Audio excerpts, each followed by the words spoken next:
সন্দেশখালী বিধানসভা এলাকার বিভিন্ন দ্বীপ এলাকাগুলিতে ভোটের ৪৮ ঘন্টা আগেই ভোটকর্মী কেন্দ্রীয় বাহিনী পৌঁছল নদীপথে।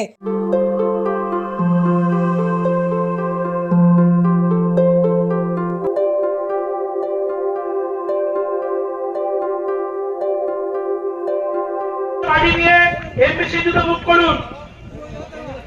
আচ্ছা, পোলিং স্টেশন 37, 38, 42।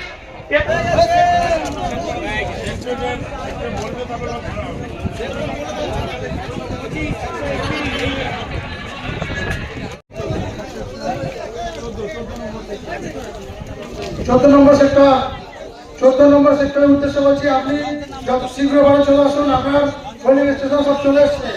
আপনার পোলিং স্টেশন 114, প্রিয় 114, আপনি চলে আসবেন।